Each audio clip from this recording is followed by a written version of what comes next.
wird gut sein. Wo sind wir hinsetzen? Erst mal mit, wenn Robert Ah ja,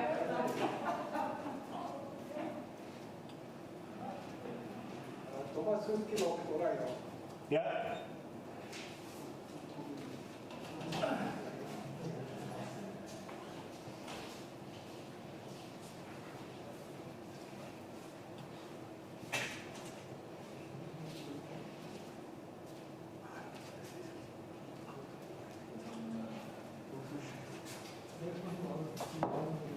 Okay, ja, vergessen Sie. Ronny? Ja.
I'm pretty sure everyone in here has at some point of the time done a questionnaire, either at the doctor's office or on the internet.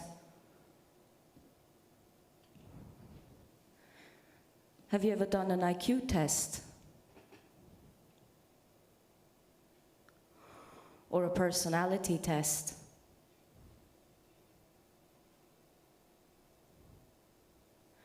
Do you know if you're an extrovert? Or if you're organized or creative? There's questionnaires for basically all of these things. A very early version of a questionnaire became popular in the end of the 19th century. People at that time started to do questionnaires in so-called confession albums. These confession albums were used for people to get to know each other. It was a mixture between kind of personal questions, philosophical questions, and questions to show your education. They became more popular as literacy increased. And people sometimes did them by handing it out to their friends, and sometimes they just did them when they were at home to get to know each other. A couple of famous people did those questionnaires, and their answers are still known today. For example, Proust, or Marx, or Engels. I brought one of those confession album questionnaires, and if you want, I would need a volunteer to answer some questions.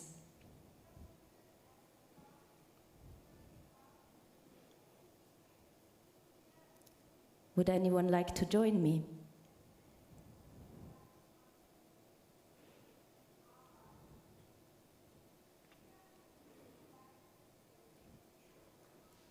Cool. Thank you. Please take a seat.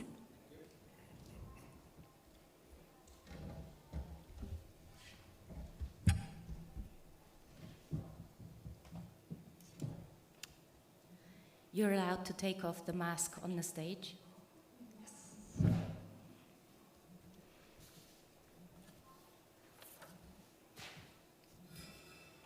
What's your name? Alex. Hello, Alex. Hi. What is your favorite virtue? Solidarity.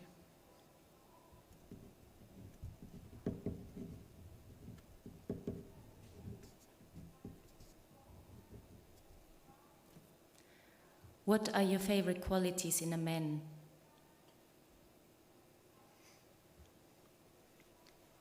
Softness.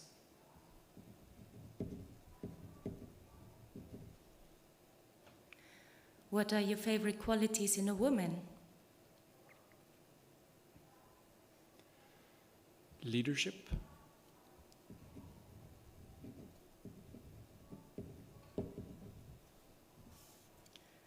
What would you say is the most important aspect of your personality? Stability.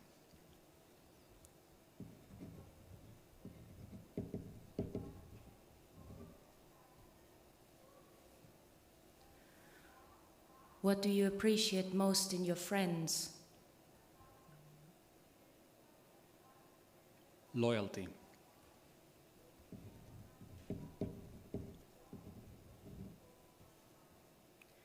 What is your main fault? Privilege.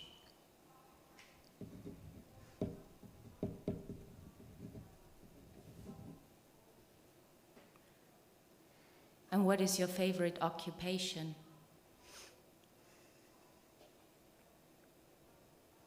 Idleness.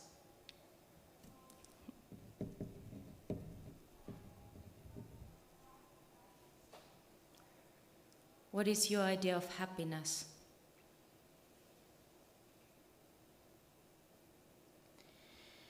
balance,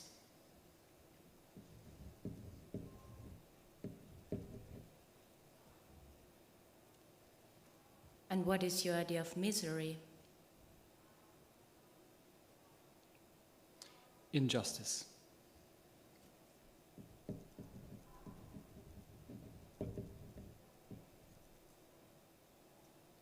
If not yourself, who would you be?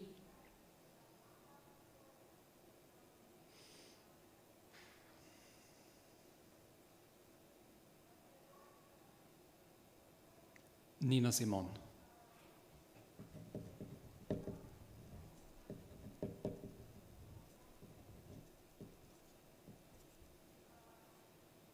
Where would you like to live?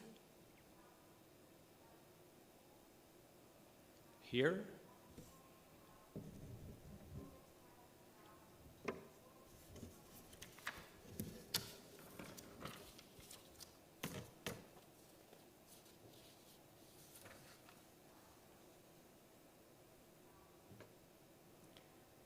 What is your favorite color and flower?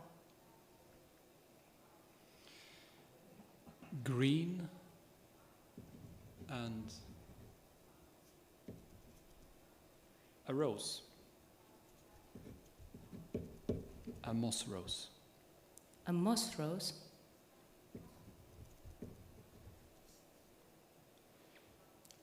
Who are your favorite prose authors?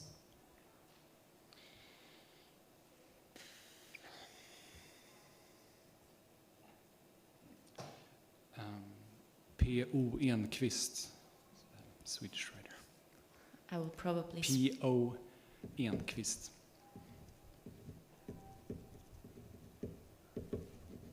I hope I haven't spelled it incorrectly. It's okay. Who are your favorite poets? Oh.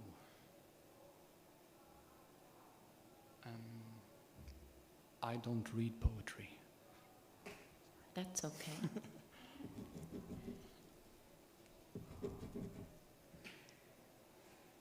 Who are your favorite heroes in fiction?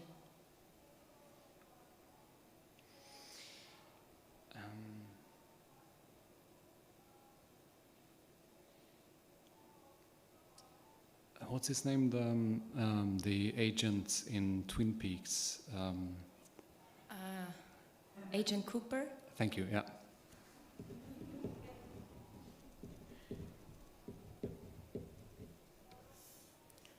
And who are your favorite heroines in fiction?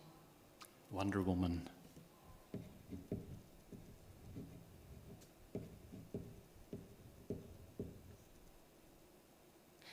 Who are your favorite painters and composers?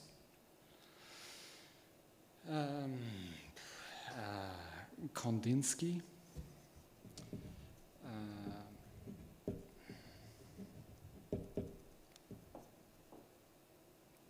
Bach. Sorry. I totally agree.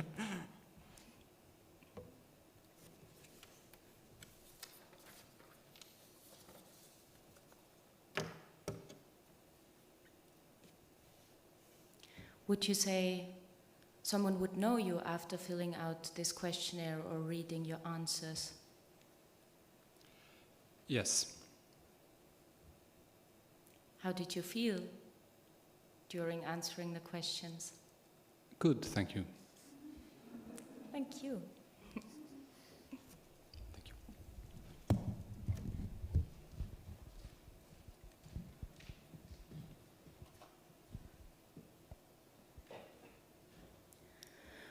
With those questionnaires, it's always a question what they really tell us about ourselves, or what we do with the information that we get.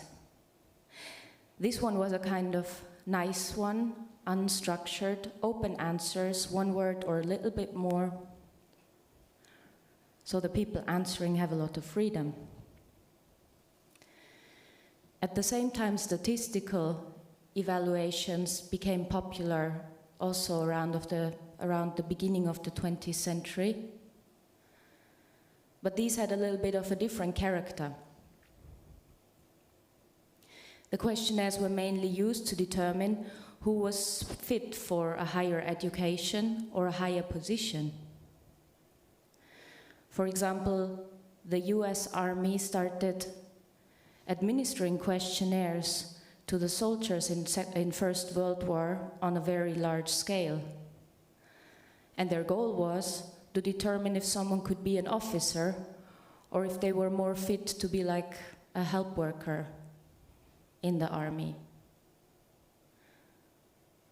The questionnaires used for university entrance were a little bit like IQ tests, but not the way that they are today. It was more questions diversifying, classifying people about the understanding they had of society and about the education they had already enjoyed. From the 30s on, questionnaires were also used, as I said, in the context of employment. In the beginning for the workers, and later on also for the managers.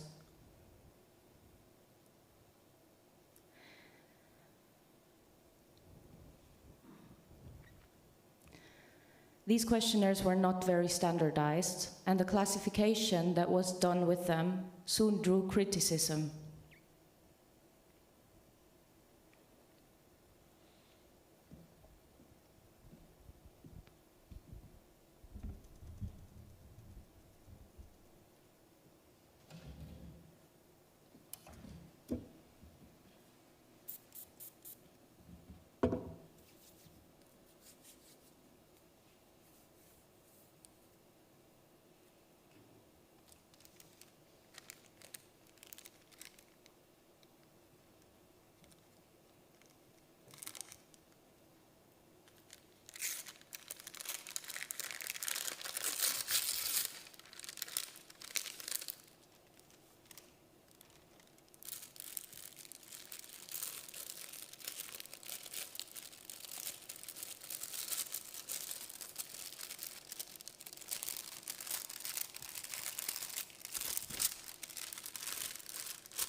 So the people who criticized those questionnaires, they also started devising some tips to hack the questionnaires and trick them, so that the people asking the questions would get more of an idea that the person was fit for higher education or a higher position.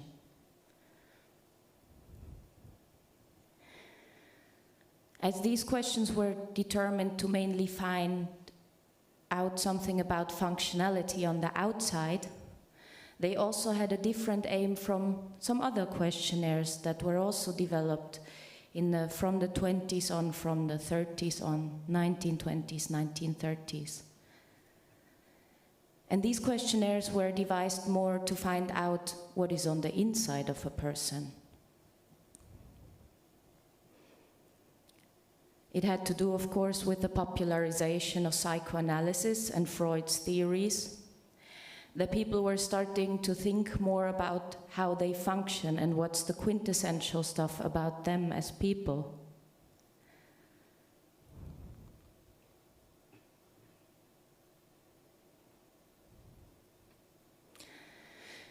So these questionnaires that were about like the psychology of people, they're very influenced by Freud's theories, of course, and some of them, which are popular today still, like the 16 personalities type indicator, they go back to Jung's theories, which go back to Freud's theories again.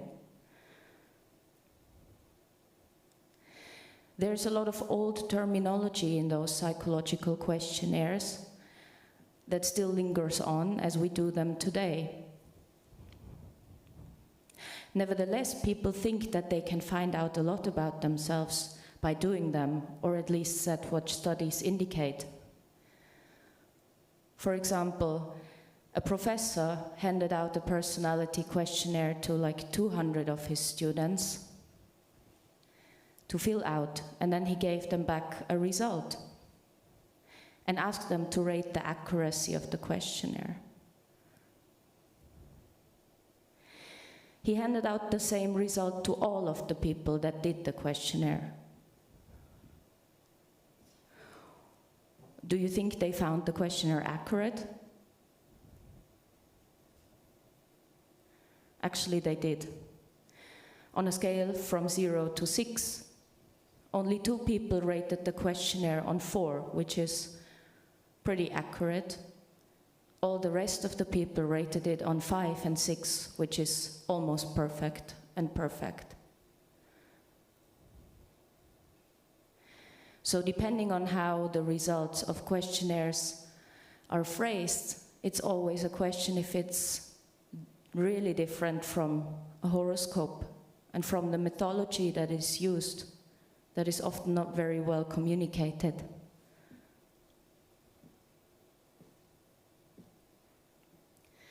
A little bit in the spirit of the first questionnaire that I brought today, I've brought another one. This time it's a proper questionnaire with a result that goes back to a psychological theory, which is called attachment theory, that was brought up to understand how humans relate to each other better.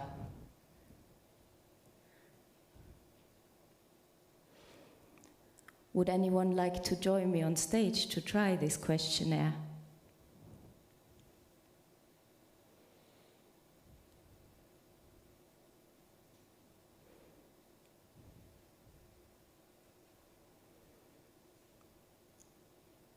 Was the first one so bad?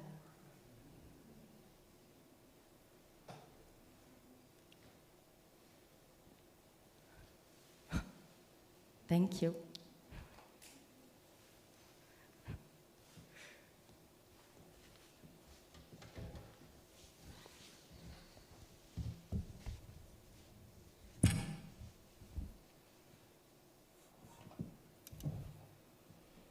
Hello.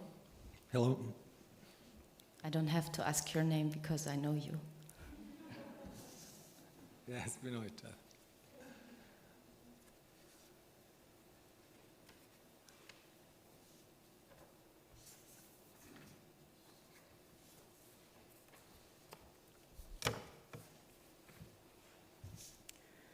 Have you ever done an attachment questionnaire? No, I didn't. Which relationship type are you? Something like that? No, I didn't. Okay, are you ready? Yes. The potential answers to these questionnaires are only yes and no, and if you don't want to answer a question, just say skip. Okay. Do you find it relatively easy to get close to others?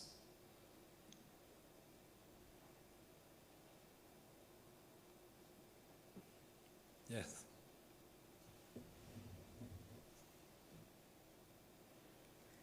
Do you often worry that others don't really love you? No.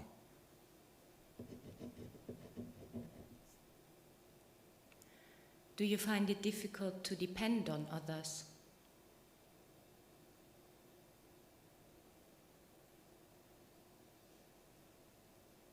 No.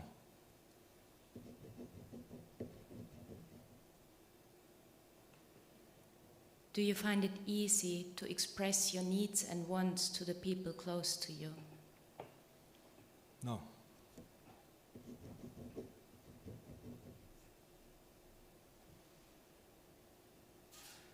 Do you find it difficult to emotionally support others when they are feeling down?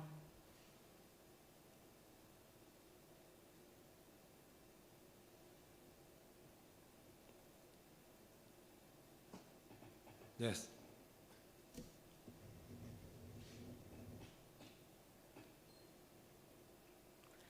Do you find others are reluctant to get as close to you as you want to get to them? No.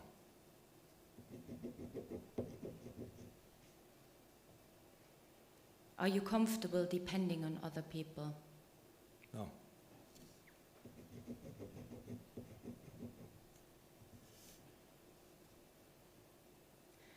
Is your independence more important to you than your relationships?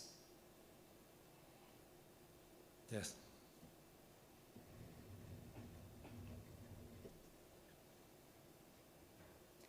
Do you fear if someone gets to know the real you, they will not really like what they see? No.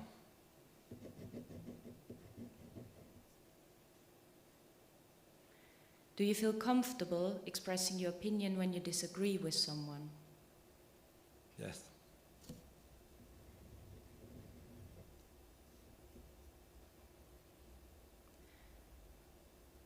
Do you think that people are never there when you need them? No.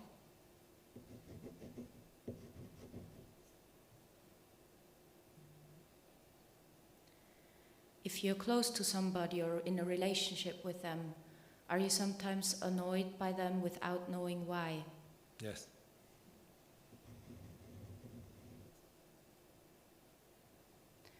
Do you find it difficult to trust others completely? Yes.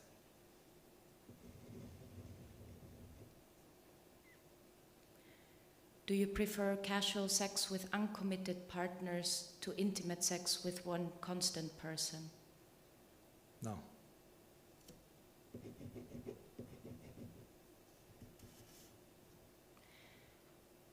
Do people sometimes say you're boring because there's no drama going on in your life? No.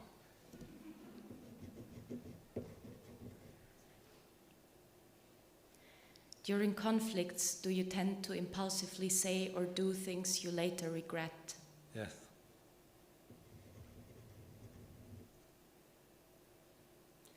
Are you comfortable sharing personal thoughts or feelings with others? Yes.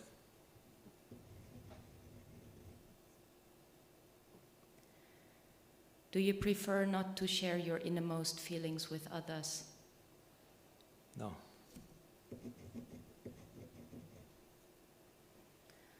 When you show somebody your feelings, are you sometimes afraid they might not feel the same about you? No.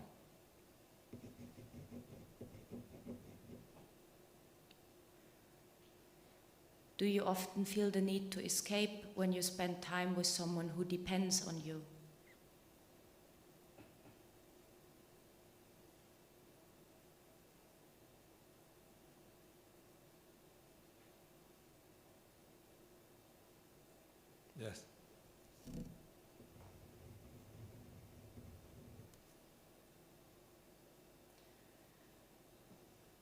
Do you feel comfortable asking others for help? Yes.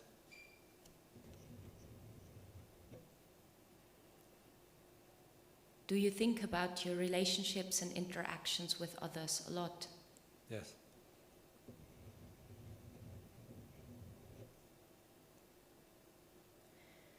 Does it make you nervous when others get too close? No.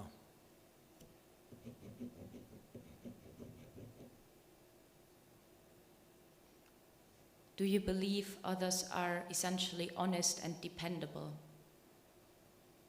Yes.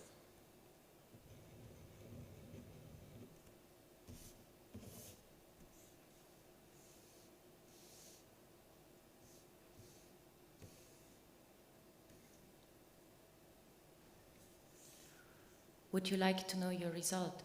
Yes.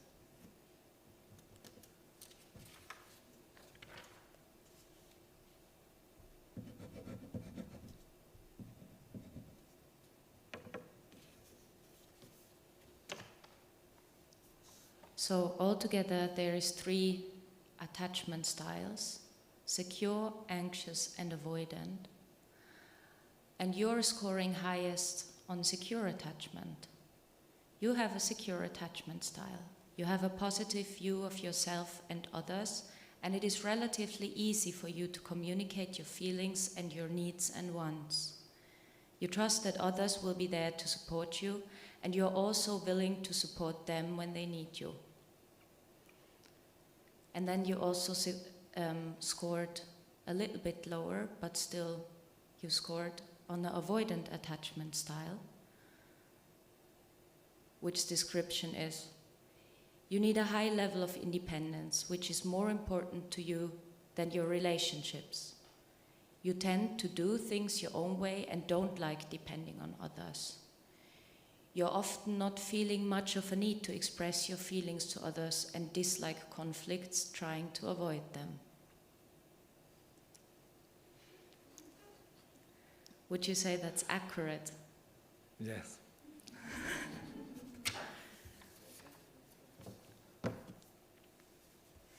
Do you think this was a good questionnaire? Yeah, I think it was a really interesting questionnaire. I'm happy to hear that. Thank you very much. Thank you.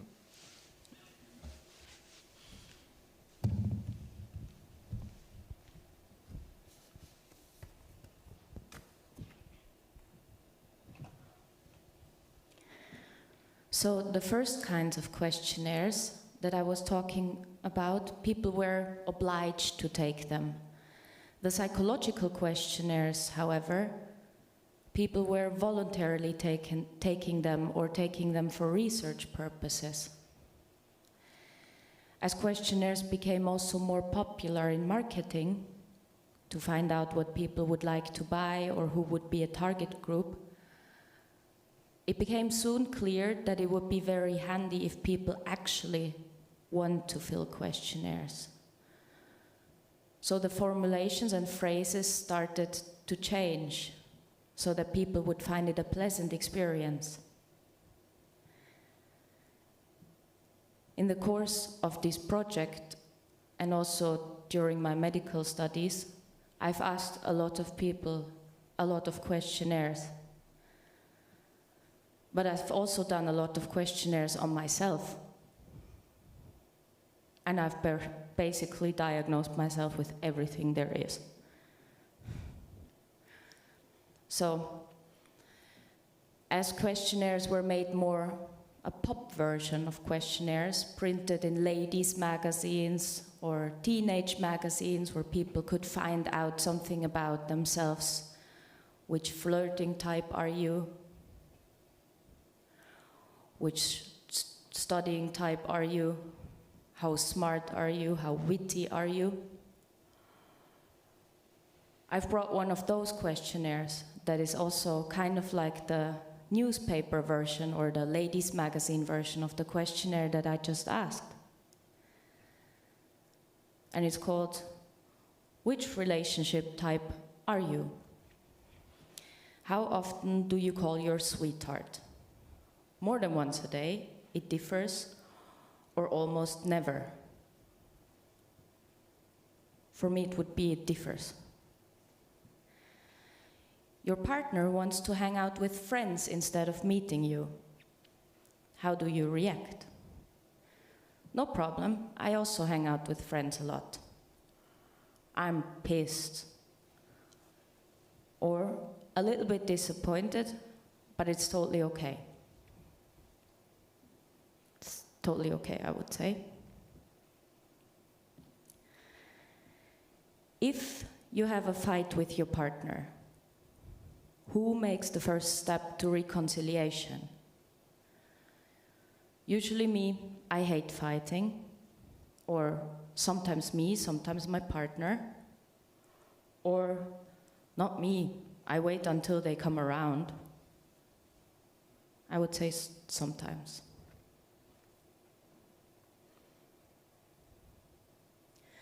Do you flirt with others when you're in a relationship? No, I love my partner too much for that. Or, of course, why not? Oh, or if it's just flirting, I find that totally okay. I would say it's okay.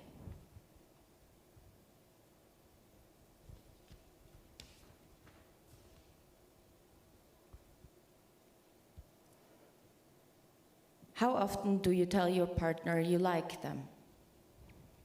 All the time. Or whenever I feel like it. Or not often enough, I think. Whenever I feel like it.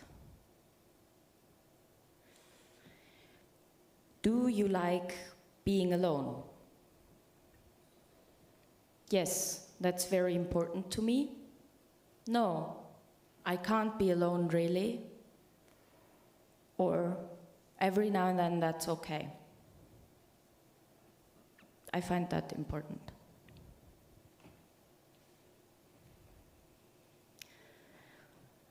How do you react when your partner doesn't call or text for 2 days? That can happen. It doesn't bother me much.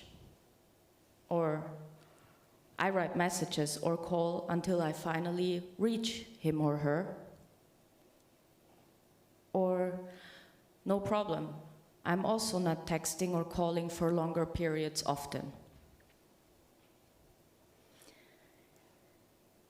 I would say sometimes doesn't bother me much, sometimes I call until I reach him or her. And I've done this test previously, obviously, so I know my result.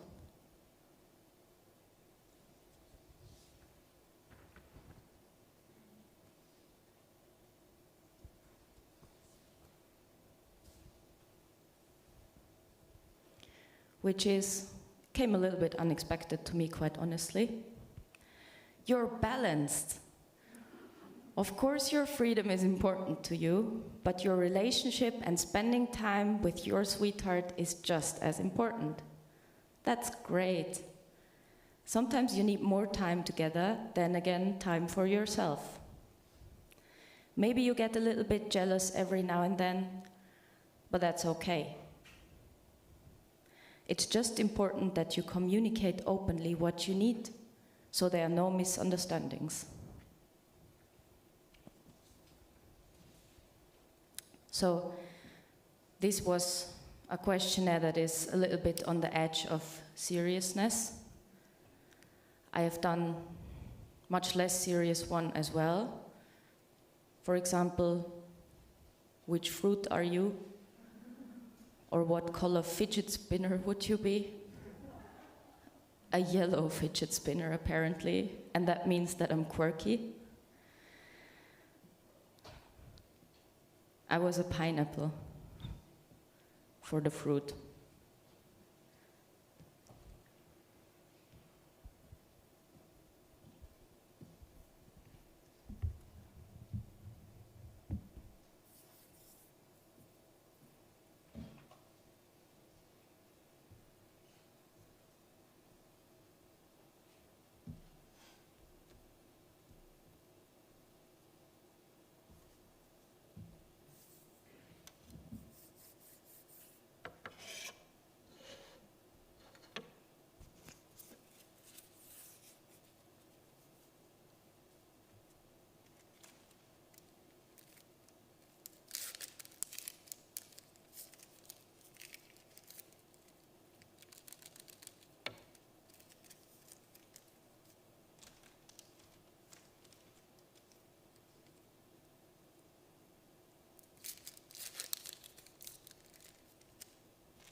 A warm welcome to HUGGY BEARS 2021, a one-year mentoring program led by Caro Madel and Philippe Riera that supports young upcoming artists in developing their projects.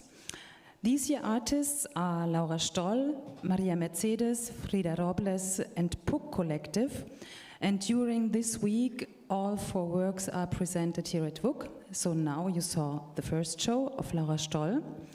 The second show will be shown at 9 o'clock from Maria Mercedes. And the third and the fourth work are shown on Friday and Saturday. So we make a little break. We have to do an Umbau. Take a drink at the bar, have nice talks, and I would like to see you again at 9 o'clock here in the Saal. Thank you very much.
Und hier kommt euer Host für die heutige Late Night Group Therapy, die Therapeutin des kollektiven Unbewussten, Shudini the Sensitive.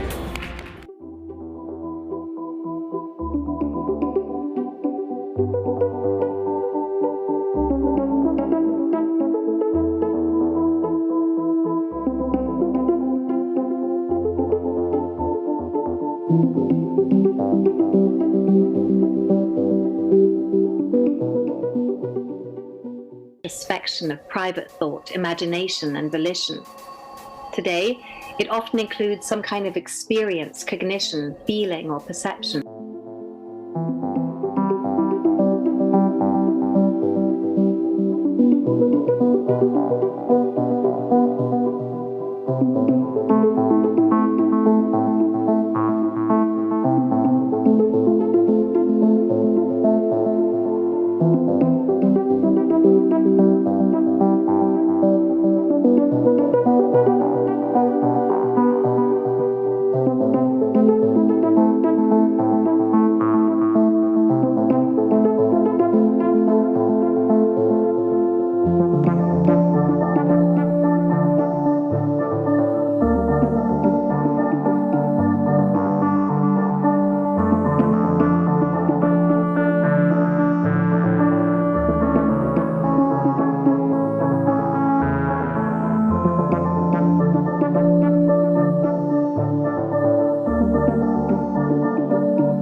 You were my sun, you were my earth, but you didn't know all the ways I loved you, no. So you took a chance, made out a plan, but I guess you didn't think that they would come crashing down, no. You don't have to say what you did, I already know. I found out from him that there's just no chance for you and me. There'll never be. Don't wanna make you sad about it. Tell me you love me. Why did you leave me all alone? Now you tell me you need me when you call me on the phone. Girl, I refuse. You must have me confused. Some other guy. The bridges were burned. Now it's your turn to cry. Cry me a river. Cry me a river. Cry me a river. Cry me a river.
your mind.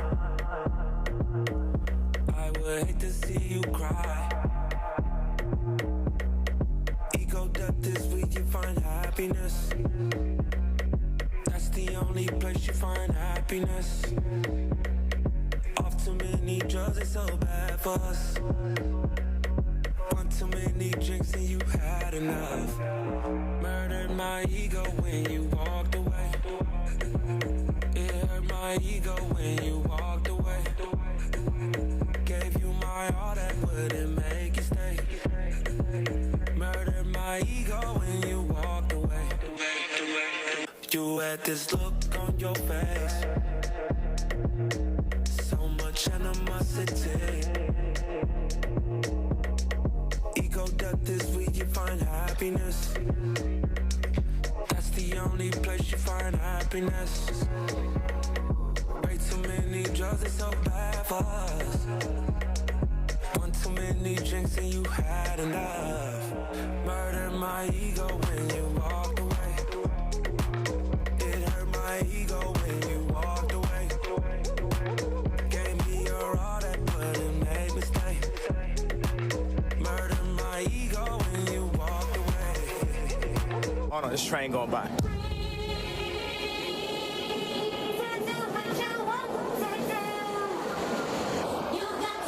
A lot of people be thinking, but I'm just a sayer. Artists can't perform at Super Bowl, but it's okay for the players.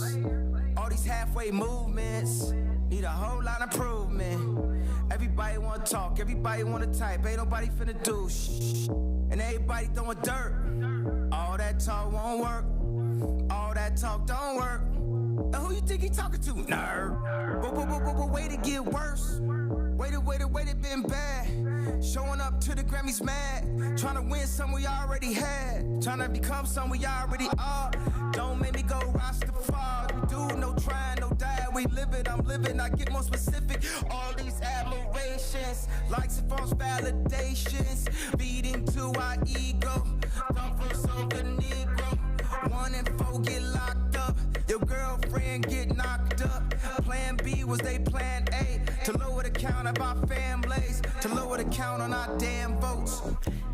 Let the man quote. Who dropped drones on him? Yeah, don't take that tone on him.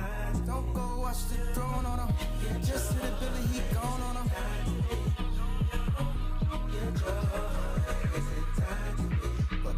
I let my ego down, and then I rise back up. I let my ego down, and then I be stronger. I'm born to let a sucker step up and get bombed. Bobby created by my producer. Why you losing my mind? 'Cause your heart is so blind. When you left me outside, I be losing my mind. Why you losing my mind?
hier kommt euer Host für die heutige Late Night Group Therapy, die Therapeutin des kollektiven Unbewussten, Houdini the Sensitive.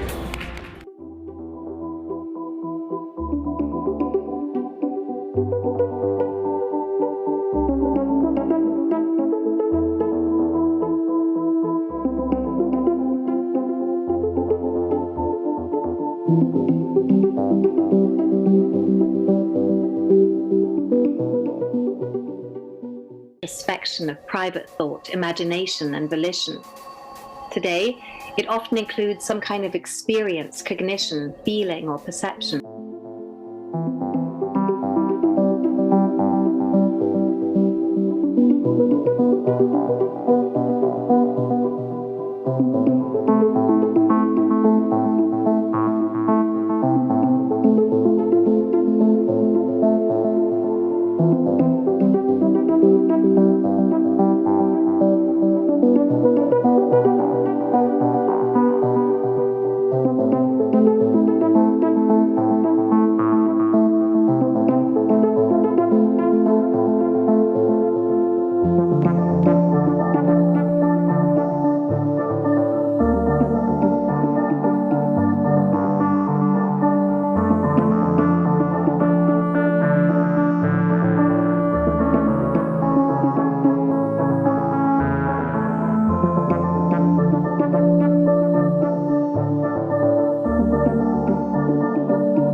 Good evening.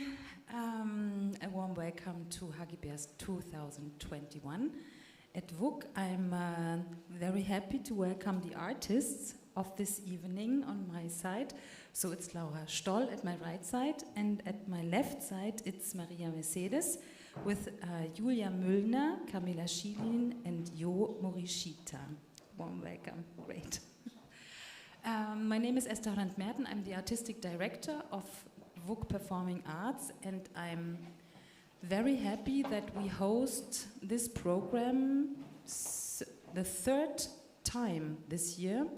So we really got to know a lot of young artists during the last years, and I'm very happy that we got to know new artists this year. And we now had the first and the second shows yesterday and today.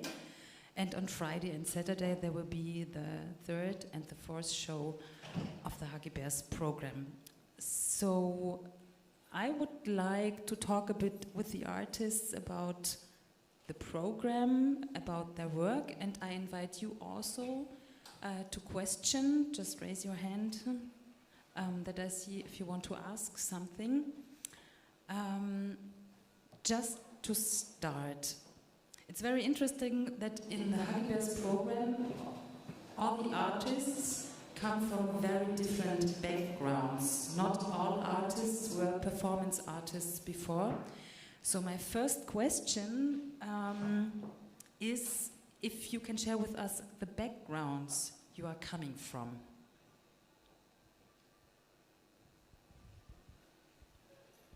Okay, then I will start. My name is Laura Stoll, and actually doing performance art for me was a little bit of an experiment when I started doing fine arts. And I always wanted to be a fine artist, which I hope I am. And I do mainly installations and sculptures, but in the program that I was studying in Vienna at the University of Applied Arts, Art and Science, as the name of the department. It's a master's degree, and there were a bunch of people who have been doing performance before or for many years, and that influenced me greatly. So for me that was more like of a room to experiment with performance. And before I started doing art altogether, I studied medicine. So originally I'm a physician. And I also did some research in cognitive neuroscience. And the context of being with those people who are doing performance since a long time, it made me question what I've been doing before, when I was still working in a hospital, doing mainly psychological, cognitive tests, research with people. And that brought me to the point where I wanted to recontextualize those methods or research the methods of performativity in science or in cognitive neuroscience. And yeah, so that's my background. I have many backgrounds, in a way.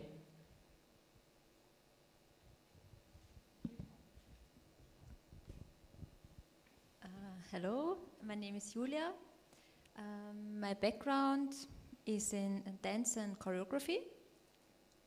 And my second name is Maria, which leads to the group name also, Maria Mercedes. So Maria is my part of Maria Mercedes. Yeah, I live in Vienna since 2 years after studying abroad, dance and choreography. And like I either work on, so to say, solo projects, which are also not really solo projects because there are always other people also involved. But for HUGGY BEARS, it was the first time also to work in this group constellation where the roles are equally distributed. Hello, my name is Camilla. Yeah, as Julie said, My third name is Mercedes. I don't know why I don't have a Spanish background or something, but so my part of Maria Mercedes is the Mercedes part. And yeah, my background is also in dance, choreography. I studied contemporary dance. I studied something else before, but I didn't finish it. And yeah, so background is performing arts. Hello, my name is Yo Morishita. I don't have any surname. Also, I'm a guest of the Maria Mercedes. I also studied dance, performing dance and choreography. And before that, I was also studying architecture in Japan.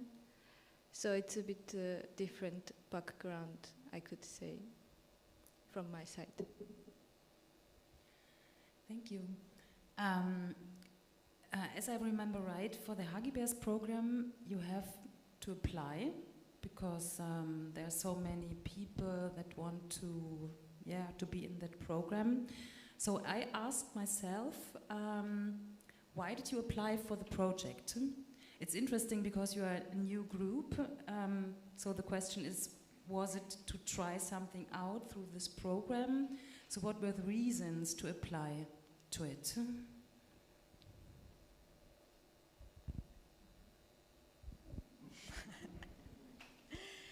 So yeah, the group was established a bit before we applied for the program, but like really to try out things could just happen because we had this like 1 year of this space where many things are happening also. But yeah, like we had this pleasure of choreographing unisono dance phrases. So this happened already before, so there was already a specific color, so to say. But to go deeper into something happened during this year.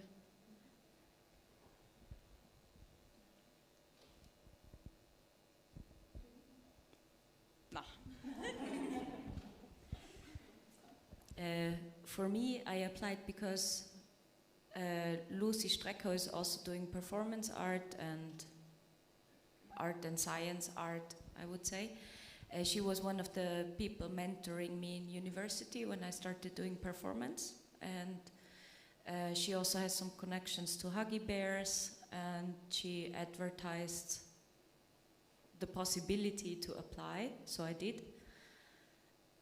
Yeah, actually I was quite surprised that I got in, because 1-2 friends of mine who also do performance applied, and I would have taken them, not me. But yeah, I was lucky, I guess. And it sounded like a great opportunity to go further with what I was trying out, or what was an experiment for me. The program takes 1 year, if I'm right. Could you perhaps share with us a bit how this year is, what's going on through this year? How your projects developed, or what were interruptions? How was the year structured, I would say? It'd be very interesting, I think, to know a little bit about it. Okay, and then I start. So, because also the program has kind of a structure, so there were like quite in the beginning, we always had these feedback circles. So every group were presenting or showing something to the others, and then we had these feedback talks. So quite in the beginning, everyone worked already on something. I would say like during the whole year, it's like parts are created. It's not really that you can like it's not like a continuous circle that you can work, because there's also, yeah, you also have other work, or yeah, a year is just very long. But yes, due to the structure of HUGGY BEARS, we were like in the beginning there was a phase, and then in March there was Imagstanz, we could share work in progress. So also there were these like common points somehow that we met. Because beside that, every group also works a bit individually in the studios.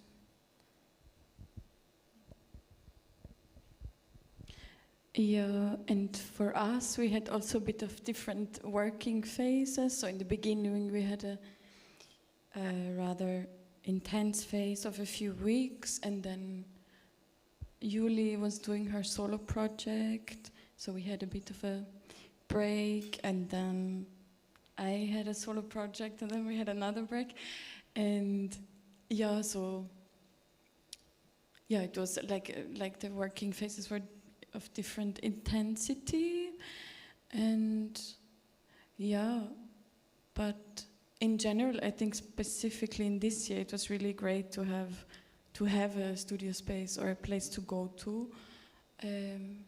Yeah.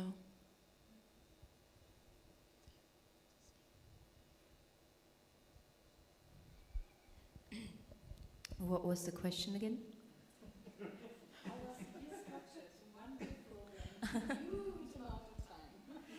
Yeah, I'm terribly at structuring myself. Like, I do terribly in that. In general, in the beginning for me it wasn't that intense, because I was also finishing my degree at university, so I was working more sculpturally and with my installations. But yeah, we had those meetings of sharing our practice, and then it became more intense with basically the brood showing, which was also strange, especially for my project, because it is a very interactive project. It depends on the audience strongly. And then doing a video version or an online version of that was really strange, or a process for me. Yeah, and then living up to this experience that we had yesterday and today, or that I had yesterday and today, it was also a very interesting process, because I've done performance before more in like a gallery context, where people go in and out and it's kind of casual, and people find it boring, they can leave, and one can just do whatever. There's no entrance, price. So for me there was less pressure previously to what I did. And with HUGGY BEARS I started to feel the pressure of being a professional performance artist, which was at times really difficult, because I questioned myself a lot. But it was also really a nice experience, because I got a lot of input that was very helpful. For example, previously I was thinking, rehearsing. Why would you rehearse something if you're doing something that is real? And I'm trying to do something that is real, but then also it's an interesting thought that if you rehearse something before you do it for real, you have still the liberty to do a real thing, but just a bit more freedom on what will happen. Like the variety of what can happen is bigger if you have a structure and some security in your structure. So I think that was answering a question that was not asked, which is like the takeaway profit that I got, but yeah. Is there already any question from the audience? I missed. No, not yet. Perhaps we go a little bit into your projects. I just wanted to ask a basic question. Where did the ideas come from for your projects? What were initials? Perhaps it was an exploration from works you did before, or was it completely new tries? Yeah. Perhaps you can talk a bit about this.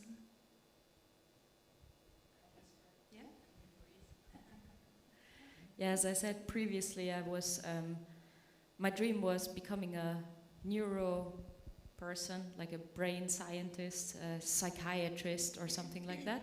So I asked people a lot of questions, and my project came from the thought of reframing that and putting it to a different context and recontemplating it as soon as I started doing arts, as I mentioned before. So it's essentially an experiment still.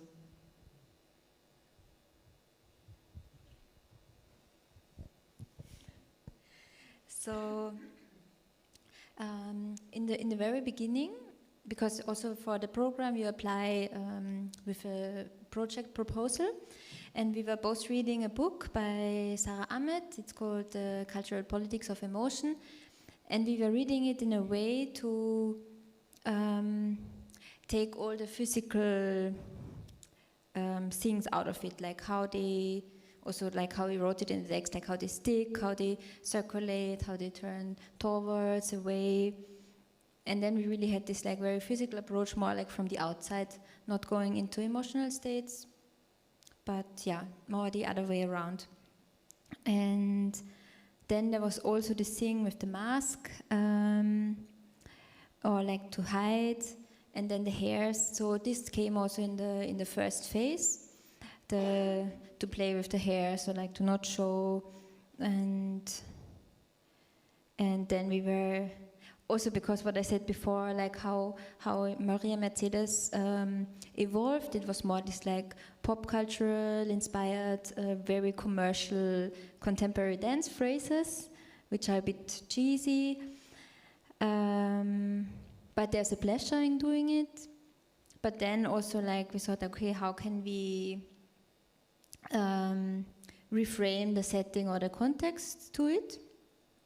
And like, yeah, it was like more things coming together, but then also we did these phrases with the hairs and yeah, so this was kind of, because when I think of like how the year is structured, it was like also now what we showed, like it's a collection of many parts, which we thought to bring it together into one. And this, like also the beginning with the hairs, is coming from the very beginning phase of HUGGY BEARS. Did I miss something?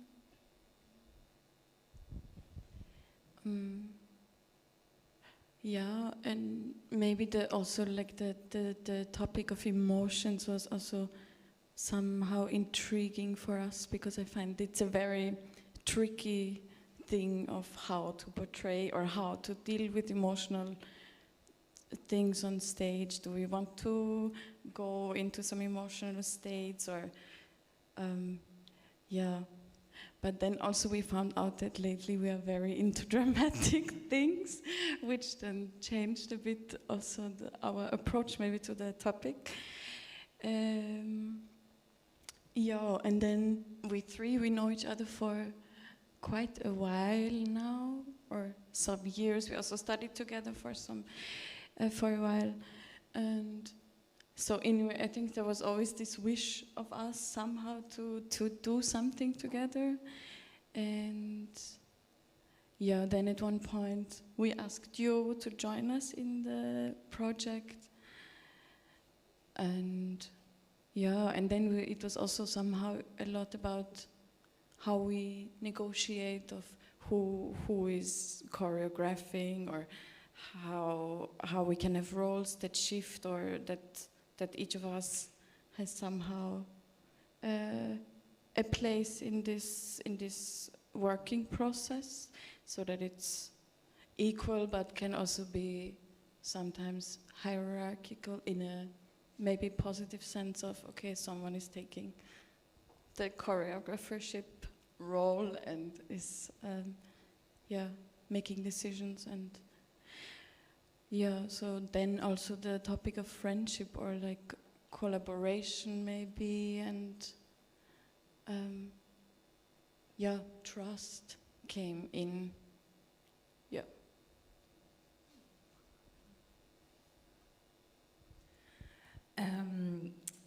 about the topic of friendship, I asked myself, so you work together or study together and you are friends, I would say.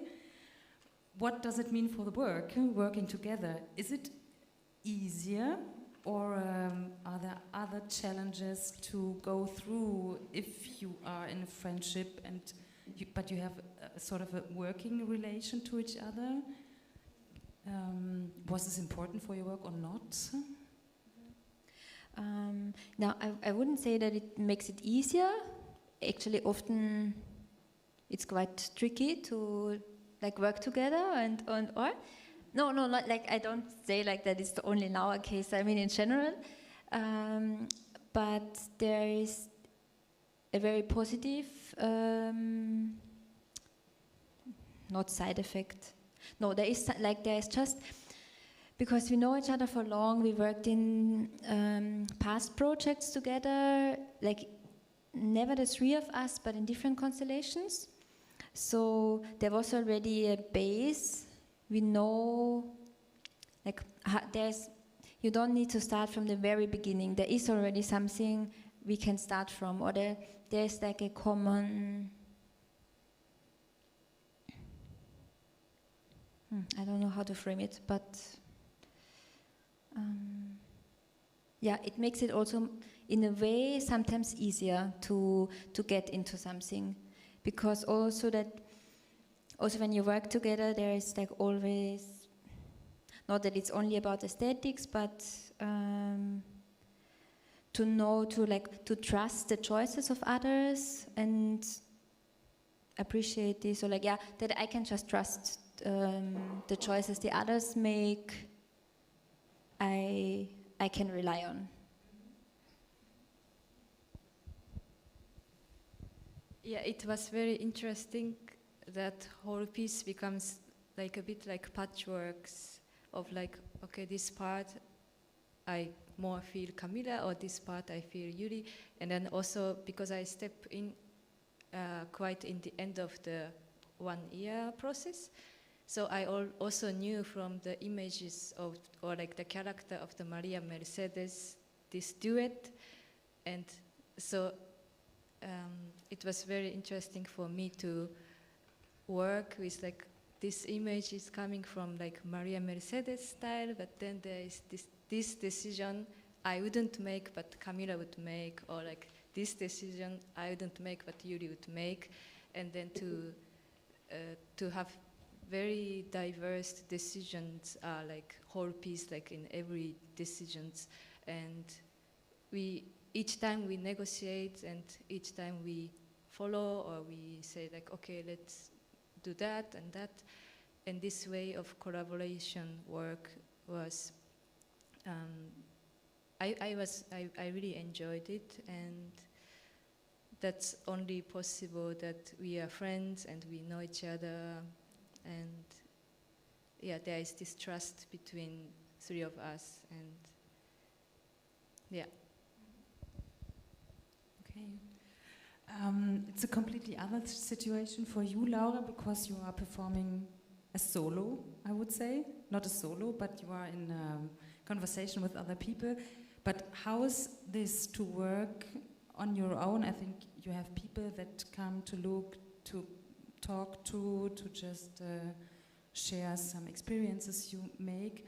But I can't imagine how you do rehearsals. How do you work for solo like this?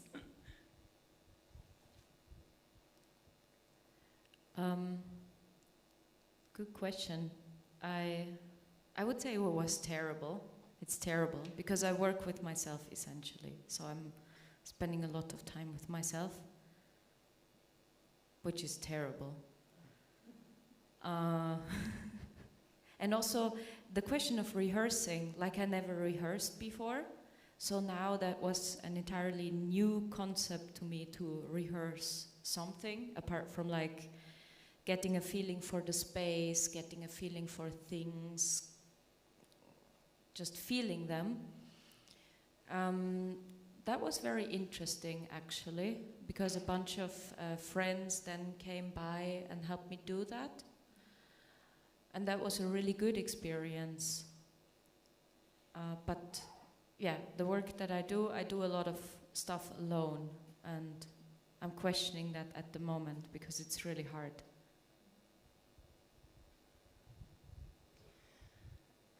Any questions from the audience?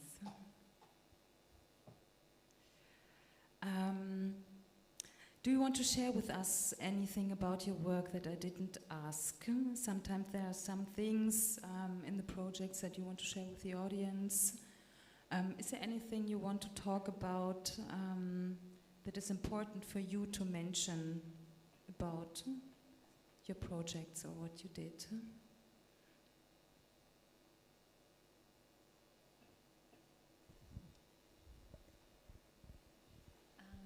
Maybe just because before I mentioned this, like that we took during the year we took the different parts, bringing it now together. And one part was with the high heels, and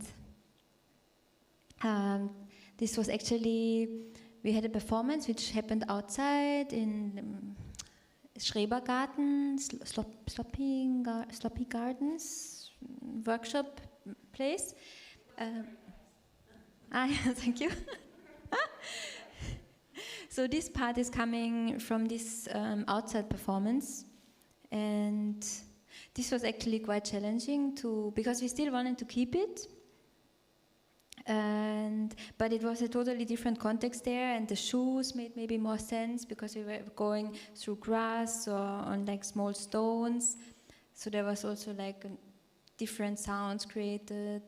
And the audience could move with us. It was like very like fluctuant, and yeah, this was quite challenging to suddenly be like in this like theater space, and the audience is sitting, and there is a certain behavior.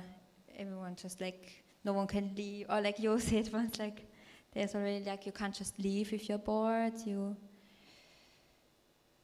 I don't know. There are other challenges because in this in this outside space, there were suddenly so much more textures of the environment or of the surrounding. Yeah, but space is interesting thing.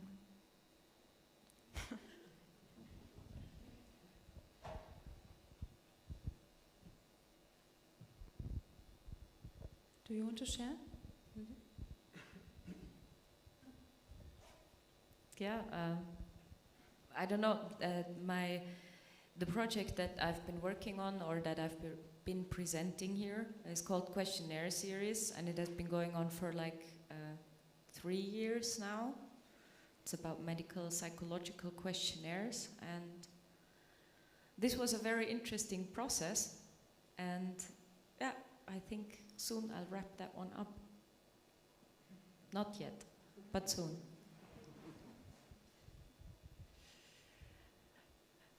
Last possibility for questions.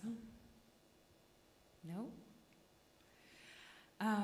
Thank you very much for staying, for being with us. Thank you for being here, for sharing with us your experiences. We see each other on Friday and Saturday, I'm sure. Feel invited, so thank you very much once more, and a good evening, everybody. Thank you very much.